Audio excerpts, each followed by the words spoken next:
Hi students, ఈరోజు మనం air pollution అనే లెసన్లో గ్రీన్ హౌస్ ఎఫెక్ట్ అనే టాపిక్ గురించి డిస్కస్ చేస్తున్నామా.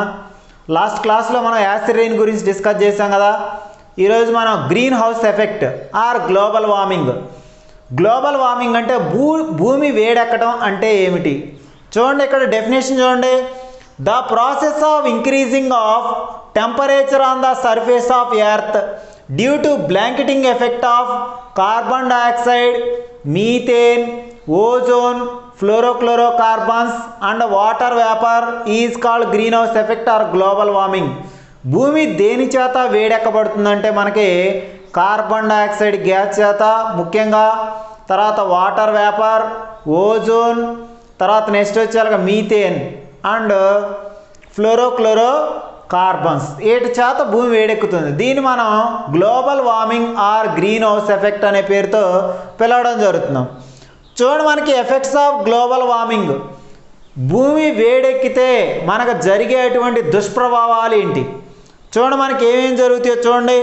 Due to global warming the rate of vaporisation of water from the Cs, reverse, ponds etcetera will increase the leads to ultimately rain, cyclones and Hurricanes. మనం కనుక observation చేసినట్లయితే భూమి వేడెక్కితే ఫాస్ట్గా water అనేది vaporisation జరుగుతుంది. క్లాస్లోని, లేక్స్లో, పౌండ్స్లో ఏదైతే ఉందో మనకి వాటర్ అనేది వ్యాపరైజేషన్ జరుగుతుంది. దాని ద్వారా ఫాస్ట్గా వ్యాపరైజేషన్ జరుగుతుంది కాబట్టి సైక్లోన్స్ అండ్ హరికేన్స్ ఫామ్ అవుతాయి అన్నమాట. తుఫాన్లు, పెను తుఫాన్లు రావడం జరుగుతుంది అన్నమాట. ఫాస్ట్గా వ్యాపరైజేషన్ జరిగింది. Flooding of cities and land increases as the level of sea water increases due to melting of ice caps in the polar region. ధృవాల వద్ద ఐస్ కనుక మెల్ట్ అయినట్టయితే మనకి చాలా సెంటీమీటర్స్, దాదాపుగా 90 సెంటీమీటర్లు లెవెల్, సీ లెవెల్ ఏదైతే ఇంక్రీజ్ అవ్వటం వల్ల మనకు దగ్గరగా ఉన్నటువంటి కంట్రీస్, అంటే వాటర్ లెవెల్కి దగ్గరగా ఉన్నటువంటి కంట్రీస్ అనేది submerged, it will be submerged, మునిగిపోవడం జరుగుతుంది. అంటే బంగ్లాదేశ్లోని, మాల్దీవ్స్ ఎట్సెట్రా ఇటువంటి ఏవైతే ఉన్నాయో మునిగిపోవడానికి ఎక్కువ ఛాన్సెస్ ఉన్నాయి అన్నమాట. Next, production of food is adversely effects. మనకి ఏదైతే ఆహార పదార్థాలు ఉత్పత్తి అవుతాయో వాటి మీద ఎక్కువ నష్టం జరుగుతూ ఉంటుంది. ఎందుకని చిన్న మొక్కలు వేసినప్పుడు, మనం వాటర్ పెట్టినప్పుడు, గ్లోబల్ వార్మింగ్ జరిగినప్పుడు ఫాస్ట్ వ్యాపరైజేషన్ జరగడం జరుగుతుంది అనమాట. వాటర్ అనేది ఫాస్ట్గా వాటర్ అనేది ఎప్పుడైతే వ్యాపరైజేషన్ జరుగుతుందో గ్లోబల్ వార్మింగ్ ద్వారా వ్యవసాయం అనేది తగ్గుతుంది. అదే పంటల యొక్క దిగుబడి అనేది తగ్గడం జరుగుతుంది అనమాట. ఓకేనా. రెడ్యూస్ గ్లోబల్ వార్మింగ్, మనం భూమి వేడెక్కడాన్ని తగ్గించడానికి గల కొన్ని ఛాన్సెస్ అనమాట. మనం భూమి వేడెక్కకుండా మనం తీసుకోవాల్సినటువంటి కొన్ని జాగ్రత్తలు. ఫస్ట్ చూడండి, minimise the use of automobiles.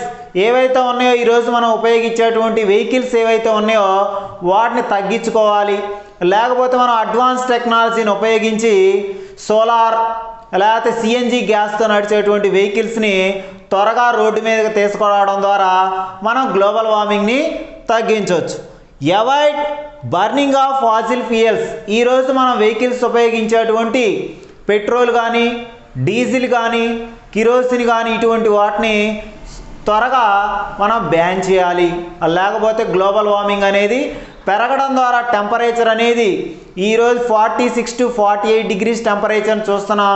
త్వరలో ఇంకా ఎక్కువ టెంపరేచర్ చూసేటువంటి అవకాశం ఉంటుందన్నమాట. Minimise the usage of fluorochlorocarbons. ఈరోజు ప్రతి ఒక్కళ్ళు కూడా ఏసీ, ఫ్రిడ్జ్ని ఉపయోగించడం ద్వారా మనకి ఫ్లోరోక్లోరోకార్బన్స్ అనేవి విడుదలవ్వడం ద్వారా కూడా వాతావరణం వేడెక్కుతుంది. దాని ద్వారా కూడా మనకి గ్లోబల్ వార్మింగ్ జరుగుతుంది. Avoid smoking. ఈరోజు చాలామంది సిగరెట్స్ ఇటువంటి యూజ్ చేస్తూ ఉంటారు. వాటిని అవాయిడ్ చేయడం ద్వారా కూడా మనం వాతావరణంలో పొల్యూషన్ తగ్గించవచ్చు. Next, sharing the information about global warming with many people. ఎవరైతే ఉన్నారు ఈ గ్లోబల్ వార్మింగ్ తెలియనటువంటి వాళ్ళకి మనం ఇన్ఫర్మేషన్ ఇవ్వడం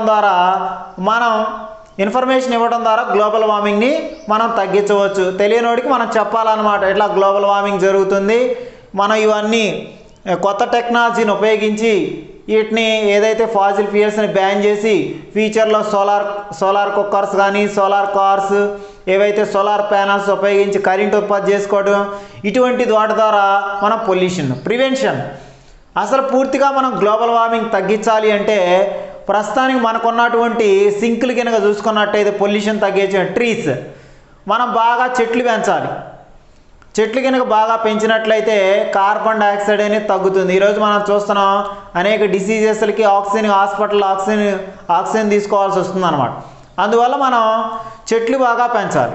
రెండో విషయానికి వస్తే సముద్రంలో ఉన్నటువంటి ఆల్గే అనేటువంటి దాన్ని ఈరోజు మనం యాక్వారియంస్లో చేపలు ఏ విధంగా పెంచుకుంటామో కూడా ఈ నాచుని తీసుకొచ్చి ఇంట్లో యాక్వారియంస్లో పెంచడం ద్వారా కూడా వాతావరణంలో ఉన్నటువంటి ఎయిర్ని ప్యూరిఫికేషన్ చేస్తుంది. మన ఇంట్లో ఉన్నటువంటి ఏదైతే కార్బన్ డైఆక్సైడ్ ఉంటుందో దాన్ని ఆక్సిజన్గా కూడా కన్వర్ట్ చేయడం జరుగుతుంది అన్నమాట.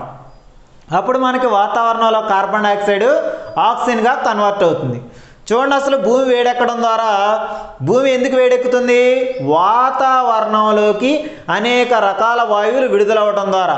ముఖ్యంగా major sources of global warming carbon dioxide, methane, ozone, chlorofluoro carbons and water vapour అంటే ఈరోజు కూలర్స్ బాగా యూజ్ చేస్తున్నాం. దాని ద్వారా వాటర్ ఎన్ని పోసినా కూడా వేపరైజేషన్ జరుగుతుంది. మనం చూడండి, చాలా నష్టాలు జరుగుతాయి. ఎప్పుడైతే ఈ వాటర్ ఫాస్ట్గా వేపరైజేషన్ జరుగుతుందో అవి వెంటనే కుండపోత వర్షంగా పడతాయి అన్నమాట. సైక్లోన్స్, హరికేన్స్ లాగా అంటే ఒకే చోట పడటం జరుగుతుంది. దాని ద్వారా వ్యవసాయం పూర్తిగా డ్యామేజ్ అయిపోతుంది అనే విషయాన్ని మనం తెలుసుకోవచ్చు. తర్వాత ఫ్లడ్స్ కేరళలో వచ్చినాయి కదమ్మా ఒకసారి ఫ్లడ్స్ అనేది, ఆ విధంగా రావడం జరుగుతుంది. ఐస్ క్యాప్స్, పోలార్ రీజియన్లో ఐస్ క్యాప్స్ కనుక మెల్ట్ అయితే ఏదైతే నీటికి దగ్గరగా ఉన్నటువంటి దీవులు కానీ దేశాలు కానీ త్వరగా మునిగిపోయేటువంటి అవకాశం ఉందన్నమాట. బాగా ఎక్కువ వర్షాలు కూడా వ్యవసాయానికి పడినట్లయితే ఈ సైక్లోన్స్, హరికేన్స్ ఫామ్ అయినట్లయితే మనకు దిగుబడి అనేది తగ్గుతుంది. అందువల్ల మనం తీసుకోవాల్సినటువంటి చిన్న జాగ్రత్తలు ఏంటి అంటే చెట్లు బాగా పెంచడం, ఇవన్నిటిని అవాయిడ్ చేసుకుంటూ రావాలన్నమాట. ఏది ఆటోమొబైల్స్ని, ఫాజిల్ ఫ్యూయల్స్ని, తర్వాత ఫ్లోరో కార్బన్స్ని, తర్వాత స్మోకింగ్, ఈ ఇన్ఫర్మేషన్ ఏదైతే ఉందో మీకు ఏ విధంగా అయితే మనం చెప్తున్నాం అదేవిధంగా ఇట్లా చెట్లు పెంచుకోండి, కార్బన్ డైఆక్సైడ్ తగ్గుతుందని మనం అవేర్నెస్ తీసుకురావటం అన్నమాట పీపుల్కి. ఓకేనా? Thank you peoples.